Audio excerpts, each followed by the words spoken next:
the hardest task I've ever done, trying to pick out a team out of the amount of players. You give me hard tasks. that is everyone's found this one tough. Well, let's start with your specialised position, goalkeeper. Who have you gone for? I've been in a team most of the time with backup. The two people that really give me huge help, and they were probably backing me up for most of my career, was Peter Latchford and Gerry Peyton. Both of them were older than me. Both of them knew the game. I took over from Peter, and Peter was unfortunate because he broke a bone in his hand, and I got in really at that point. And Danny McGrain's testimonial, believe it or believe it not, way back in 1981, and Peter then was back up for about another 10 years, and then Gerry was with me with the international team, and then the younger guys, Gordon Marshall came in, Alan Kelly, Shay Given actually was a young guy at Parkhead.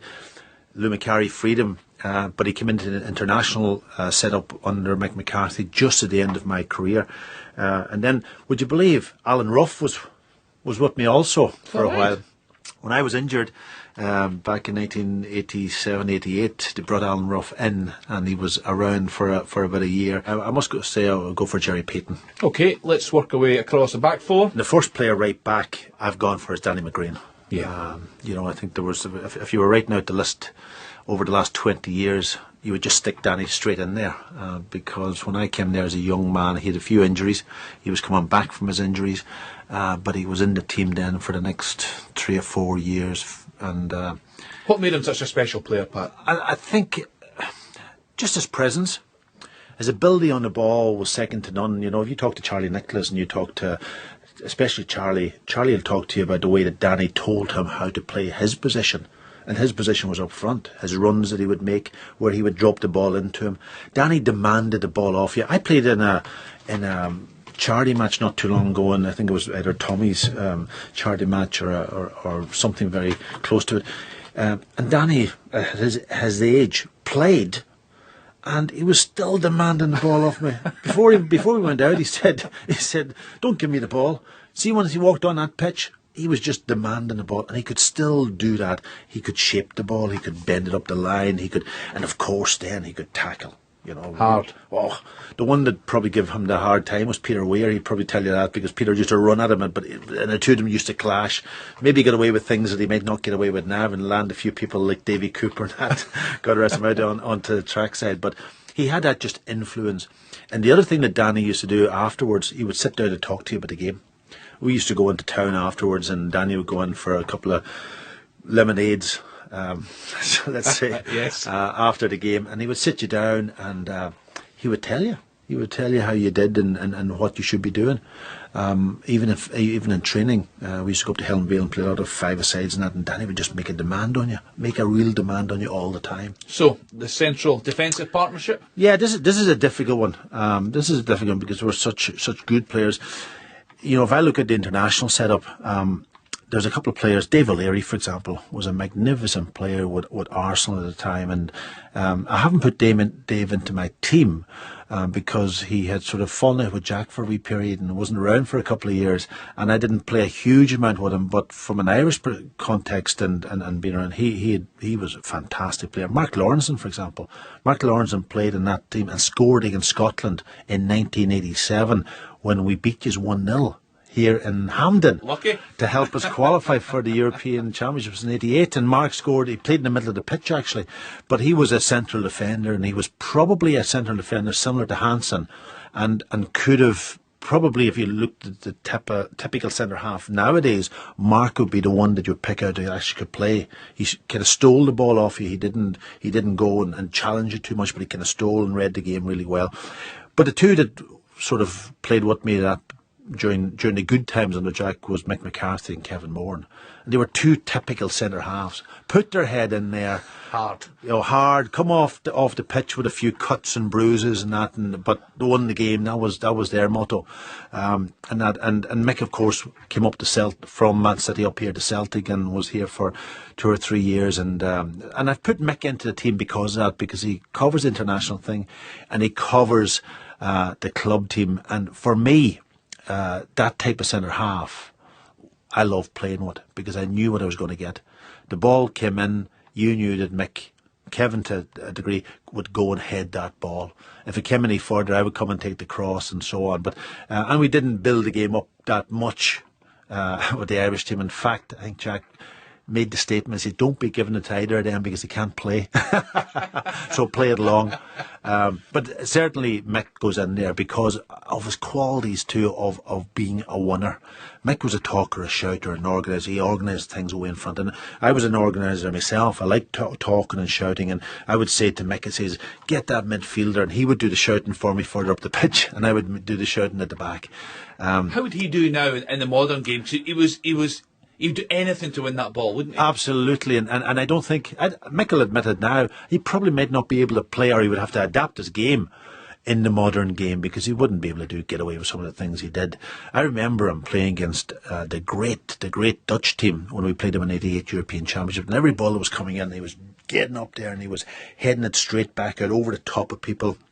And I remember Van Basten played up front, the great Marco Van Basten, and Mick's headed out this time, and the two of them fell, and Mick fell on top of him, and the ball went down the other end of the pitch, and play carried on, and the two of them was lying, Mick on top of him, and he had his actually hands round Van Basten's neck at that point, and Mark looking for mercy. The other one, I suppose, goes into the team, and he has to go into the team, mainly because he was probably the best player I've ever played with, was Paul McGrath.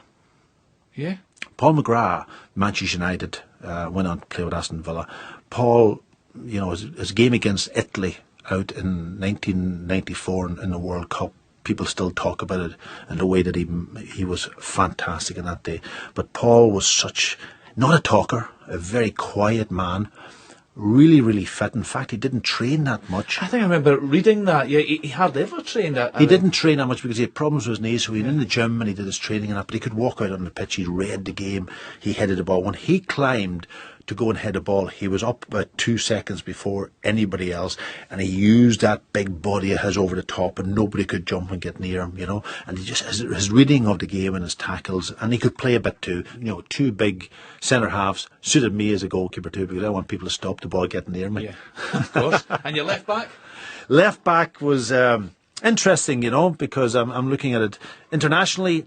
You had Steve Staunton, who had a great career. He was a young player, came into the team when I was getting a little bit older, but fantastic left foot on him. You had Terry Phelan, played in the World Cup in '94, out there. Really, really quick. Terry played with Man City, real good talker. Club level, you had Anton Rogan, of course, good friend from Northern Ireland, and came over as a young boy when I was there, and kind of put him under my wing a wee bit, and is now living down in England. But Anton was up and down that pitch, and when we won the double in '87, Chris on one side and Anton on the left, and it was different class. Mark Reed, when I came in first, another young boy. Dariusz Dobczyk, they brought back from Poland, who was a Polish captain at the time, so quality. But the one that I go for is Chris Hughton. Chris, manager of Norwich, of course, now, and Chris went in, played on the left side, played in the 1988 European Championships, played against Ruud Gullit out on the right-hand side, and played really well against him. Maybe in the modern game, if you were looking at it, and he might be exposed a little bit with his height to the back post now, but what Chris had, he was a great talker. He was quick, he could tackle, he was up and down. He played in that Spurs team, of course, when when they won the cup. And but what he had was, he was a great organiser. I learned a lot from him, actually. He was a wee bit older than me, and when I got into a team as a young man, he was a talker. He was the one that organised things all the time. Into the midfield, I've gone with Roy Keane, Liam Brady, and Paul McStay. Three wonderful names, and players. Well, talk us through. Let's start with Roy Keane. What was he like about the training ground, about the dressing room? Roy was very much. You call Roy a bit of a loner, to a certain degree. You didn't get that close to Roy. But when he was a young man, he was a bit off his head at times when he was young, especially when you're out in the town with him a few times. But he was a runner. When he came over from Ireland, he went to Forest and then on to Manchester United. But Roy's game was about his energy up and down the pitch, getting himself into the box on the end of things, running without the ball. People would play it in, the likes of Brian Robinson would play the ball in, and Roy would be on the end of it. He adapted his game as he got older. and almost became more a sitting type player. But what he had was he was a fantastic ability to control and pass that ball and make the game look absolutely simple. You know, if he passed it, there was space. He was also a brilliant tackler, and he was a brilliant guy. I remember talking to some of the young guys in the middle of the pitch when he got in. He says, you know, you have to bounce off me, and he controlled the other player alongside him, and he was one that could play there on his own and almost cover that whole midfield, if you know what I mean. Sometimes now when you come up and against European teams, they have a 3 in the middle of the pitch and you have a 2, and you're always almost outnumbered there. You didn't mind with Roy Keane being in there, because Roy could actually take care of it all himself. He wasn't a big shouter in the dressing room. He didn't. Was he not? No, that's surprising. In the dressing room, he didn't say too much. He knew what he wanted himself. He would get changed. He would go and do his warm up, come back in, sit down, not go around telling people what to do. He just focused himself, and then as soon as that whistle went to get out onto the pitch, he just stood up, and you knew he was ready. A world class player. As was Liam Brady, who you've mentioned as well. I mean, fantastic with the ball at his feet, wasn't he? Liam had ability to go past people in the middle of the pitch. I was talking to you earlier about it, and, when Jack took over, Liam had the habit of going back, taking the ball off the centre halves. And he learned that from Johnny Giles, because that was his mentor, his manager when he was young, and that's the way the game was played. You went and took it off, and then you built the game through either Johnny Giles or Liam Brady. I put Paul McStay alongside him, and I think Paul, he was a Celtic. He was the one player that, again, in this modern game, when you're looking for players to get on the ball, you could knock the ball into Paul. Didn't matter who was marking him. Paul knew what position that marker was on. He could let it come round the corner. He could play it first time round the corner. He would let it run through his body. He would check away, get on the ball again, and nothing was a problem to him. And I think if you were looking at it, if Paul probably looked back now, and maybe if he did move from Celtic at the time into one of the big teams down in England or in Europe, I think he would have been a success. He was that good. Criticism was that he didn't maybe score enough goals, but he could play, and he made us play. Paul was a gentleman, and Paul, you could be friends with Paul anywhere. He wasn't one that you were going to fall out with. The likes of Peter Grant and Tommy Burns, that you're falling out with them all the time. I can imagine. There's no question. They were the battle, they were passion, but Paul just played the game as the way Paul played the game. And if you go into the Celtics situation, Murdo McLeod was there and scored some tremendous goals for us, and went abroad to Borussia Dortmund to play. Billy Stark, Peter Grant. So those are the players that I didn't pick in there. But you give me the challenge. Give me the challenge. If I was going to 4. I think probably if I was going forward, then I would go probably with the 2 wide guys. And again, we changing that. On the right-hand side, I was very fortunate to play with Ray Houghton, for example. Scotland missed out on him. He declared for Ireland. And Di Canio, I've got to go with Di Canio. Did he play up front, or did he play on the right-hand side? Probably you could question. He could play out wide and he could play up front. And think about Di Canio. It was just I didn't put him in a team because he came to the club at the end of my career, and I was lucky to play with him, probably for about 1 season. But what a player he was. And do you know the thing about Di Canio? He was a real worker. When you went to training, he was up front. He was the one that led the run around the pitch. He was the one that real high tempo in training. If you look behind you and you look at the back, you had Van Hooijdonk and Andy Tolman about 50 yards behind everybody else.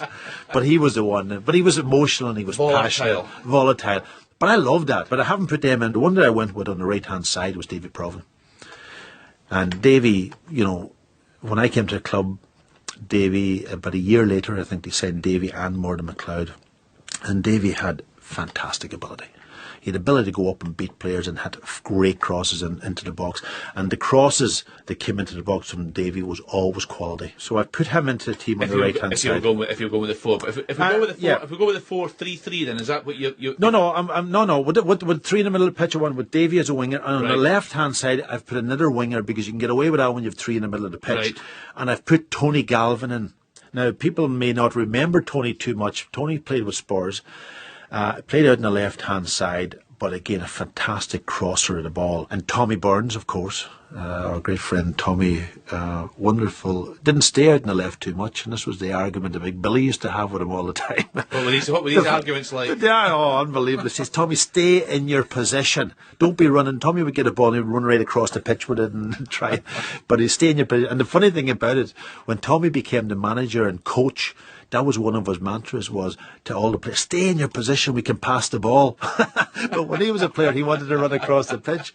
But he was, and I put Tommy on my subs bench because of that. And maybe if I was going with a 4, he would probably come into a team and I would leave Tony Galvin out, and probably Paul McStay would have to go on the bench. Right, let's finish off then. Up front. Now, again, another real dilemma. What a dilemma it is. Give us a few of the names. Listen, you've been mixing. The names that I've put, I've mentioned Van Hooijdonk, Cadet, Jackanoski. Those were the ones that came later in my... Well, Jackie was there for a few years, probably in the middle of my career, and he was a wonderful player. Wonderful player. And, he was probably one of the first European players that we got into the team. Him and Darius Dobchek, the two Poles, and a great ability to score. Not so much when it came to the defensive side. I remember in the dressing room that he would say, not my problem, defence. My job is to score goals. So when Peter Grant say about that? yeah, absolutely. So Jackie was a great player. Van Hooijdonk, the qualities he had. He didn't want, when I was kicking the ball out, he was on the opposite side of the pitch. Never wanted to head the ball. He wanted to get it down and play and pass and do all that. George Cadet was a goal scorer, an out-and-out goal scorer. But I go back, and then I mentioned Bobby Lennox at the start of my career. If I look at the other ones, obviously in there, Charlie Nicholas, Maurice Johnson, Alan McAnally, Mark McGee, Tommy Coyne, who went and played for Ireland in the World Cup in 1994, up front on his own against Italy when we beat them, and did a wonderful job. Tommy came to the club for that period. John Hewitt was actually with us for a period. Obviously, we remember more at Aberdeen, but he came and played. And then I'm thinking, of course, at the international setup, John Aldridge, Niall Quinn and Tony Cascarino. And, I haven't put either Niall Quinn or Tony Cascarino into my team. And if it was Jack that was sitting here, he said, one of them must go on because of the way that he wanted to play. The one I went up front with would have been Frank McAvenny, believe it or not. And people talk about, who would you, all them names. Frank was a combination. He was a combination of Charlie, Maurice Johnson, all of them. He could head the ball. He could control it. He scored fantastic goals. He was a runner. He could go down the channel. Was he brave as a lion? Frank. And I remember in my first game when we were trying. I think we were going for the championship, and we played St Mirren. And Frank played up front with St Mirren. And Frank was desperate to score, even though he ended up being, and he's a Celtic fan and all that. But he was desperate to make an impact. And he was a young, light player at that time. And I think I had about 2 or 3 saves from him, in that particular game. But he was running, and you could see then that he was going to be a player. When he came to Celtic Park, I think that was a vital signing by Billy Beneil when he brought him in there. I think he made a difference to us, and he was a wonderful, wonderful player. Could score goals, but led the team, led up front. And look at all them other names. We used to be up training in Barrowfield, and we'd see a plane going across or a helicopter or something. We'd say, there, he's coming now. He's on his way, Billy. And then he would arrive in about half an hour later. Was it straight after the game on a Saturday? Be down to London? He would be down to London. He was down to London, But that was part of it. But he could do it on a Saturday. Mackie could go out and win the game for you and do it. No problem. Wouldn't get away with it probably now. The next thing is your manager. You've gone for Jack. You've gone for Jack Chaplin. Well, what Jack and that team gave me was confidence. The other thing that Jack gave was give you responsibility. And what Jack says, listen, he says, you do it because you're the guys who's going to be on the pitch doing it. And if something changes, you have to adapt. And he says, see if you get it wrong, you'll be answerable to me. And that's the point I was going to come to. Was he a formidable character in the dressing room? He wasn't a shouter. He wasn't a guy that would throw the boots around or the teacups or any of that nature. But he would tell you straight, if you don't do it, you're going to be out of the team. If you do this, that's not what I want.